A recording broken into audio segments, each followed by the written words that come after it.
Malta, sejam todos bem-vindos ao Metaverso de Entretenimento. Eu sou o Manuel Gonçalves, malta, e como vocês leram o título do vídeo, hoje estamos aqui para analisar o quarto episódio da primeira temporada de X-Men 97, malta.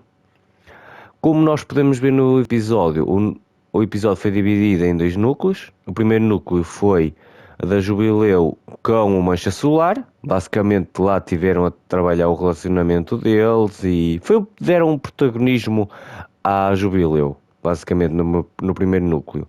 O segundo núcleo foi o da Tempestade, que foi ela e o Forge, meio que ela a tentar recuperar os poderes dela e a trabalhar um suposto relacionamento entre a Tempestade e o Forge. Basicamente foi um episódio de trabalhar relacionamentos.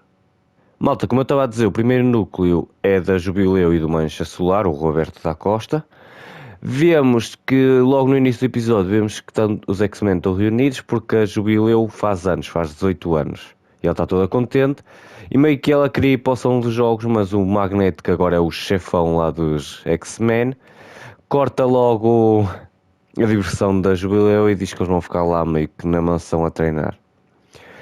Vemos que Jubileu vai desabafar com o Roberto, com o Mancha Solar, e meio que eles vão jogar um jogo que eles nem sabem de quem é e acaba sendo uma armadilha do Mojo, malta. O Mojo já apareceu na série original, malta. É a primeira vez que ele aparece nesta série, mas ele apareceu na primeira série, na série original. Foi bem interessante. Vimos ela, meio que eles são transportados para dentro de um videojogo e meio que eles têm que passar fases, níveis que fazem referência a arcos que foram trabalhados na série original, malta. Isso é bem interessante. Foi bem interessante porque vimos lá aquilo da Jubileu a lutar contra os Sentinelas, o arco em que eles estiveram em Genosha, lá com aquelas coleiras inibidoras de poder, e que vimos isso. Meio que eles foram fazendo referências aos episódios da série original. Eu gostei bastante disso, foi bem interessante.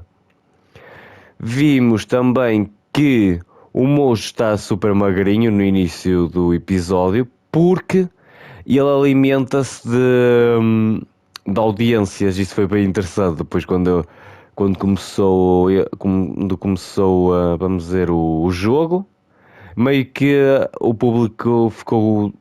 Basicamente ele começou a ganhar audiências e o peso dele aumentou. Voltou ao tamanho normal dele. É bem interessante. Basicamente o Mojo alimenta-se de audiências. E o peso dele aumentou consoante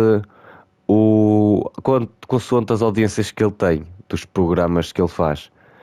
E por isso ele meio que quis dar vamos dizer, uma nova cara, um novo rosto ao seu novo programa, que era dentro de um jogo, e transferiu a Jubileu para dentro do jogo, junto com o Mancha Solar.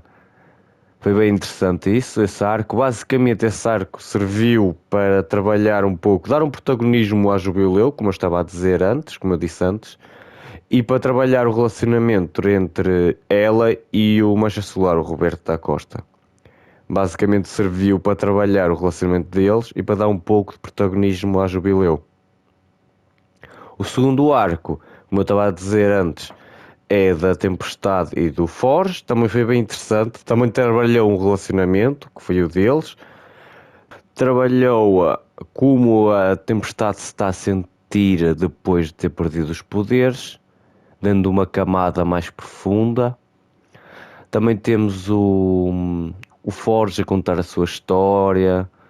Vemos também referências de vida dele. Basicamente, vemos lá uma foto da equipa que ele fez parte, lá X Factor, malta que apareceu também na série original. Foi bem interessante. Vimos ele basicamente tiveram a desenvolver um pouco a história do Forge e também o relacionamento da Tempestade com o Forge, malta. Foi bem interessante. Vimos ele a tentar recuperar os poderes da Tempestade, tentar devolver os poderes à Tempestade. Foi bem interessante, malta. Também vimos que temos um novo vilão a aparecer na série que está ligado ao Forge, malta. Malta, este novo vilão chama-se Adversário, é uma entidade mística demoníaca ligada à tribo do Forge, malta.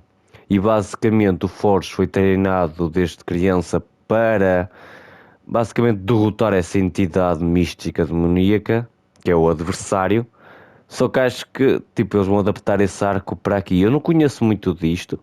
Só descobri isso depois de ver o episódio, malta, que por acaso depois de ver o episódio apareceu-me um vídeo a falar sobre esse tal vilão misterioso que tinha aparecido no episódio, que se chamava Adversário, malta. E pelo que eu percebi, o Forge está destinado a derrotá-lo e, e basicamente aquele vilão que meio que parecia que estava a aprender a Tempestade e o Forge vamos dizer, num pesadelo ou numa dimensão paralela, assim. Parecia mais um pesadelo, tipo o que a Madeline Pryor fez tipo, no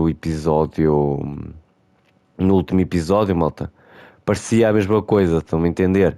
Mas acho que não, pelo que eu entendi, este adversário, este novo vilão, que está ligado ao Forge, meio que o objetivo dele meio que vai ser, acho que, tentar pôr a Tempestade contra o Forge também vai enviá-los para uma dimensão paralela. Pelo menos foi o que eu entendi do vídeo que eu vi, malta. Não sei, vamos descobrir, talvez depois vá pesquisar um pouco mais sobre este novo vilão, adversário, que eu nunca tinha ouvido falar. E também vamos ter que esperar para o próximo episódio para descobrir qual é que vai ser os objetivos dele e o que é que ele está ali a fazer e o que é que ele tem contra o Forge e contra a Tempestade. Pelo menos, se formos baseando nos quadrinhos, o destino do Forge era meio que derrotá-lo. Por isso, talvez seja por isso que ele esteja atrás deles. Vai ser bem interessante, malta. Além da Tempestade estar assim os poderes, vai ter que lidar com esse novo vilão. Isso aí, achei interessante. Eu tive uma ideia, talvez que eles possam fazer com que esse vilão, tá a ver, esse momento traumático seja um gatilho para a Tempestade recuperar os poderes dela. Pode ser isso. Pode ser isso, seria bem interessante. Ela talvez no fim do episódio ou quando tivesse o vilão prestes a derrotá-los, ela consiga desbloquear os poderes dela de novo e consiga derrotá-lo. Seria bem interessante ela junto com o Forge a derrotar esse vilão. Vai ser bem interessante. Isso no próximo episódio, malta. Basicamente, resumidamente, o que podemos falar do episódio é isto. É o núcleo da Jubileu e do Mancha Solar. Que foi o que eu falei. Foi bem interessante, malta. Serviu para, basicamente, como eu disse antes, dar protagonismo à Jubileu e trabalhar o relacionamento dela com o Mancha Solar, o Roberto da Costa. E o segundo núcleo serviu para trabalhar este arco da perda dos poderes da Tempestade e o relacionamento da Tempestade com o Forge e o aparecimento do novo vilão. Vai ser bem interessante o próximo episódio. Quero muito ver, malta. Malta, o vídeo fica por aqui. Não se esqueçam de deixar like, subscrever o canal e ativar o sininho das notificações. Obrigado por tudo. Fui!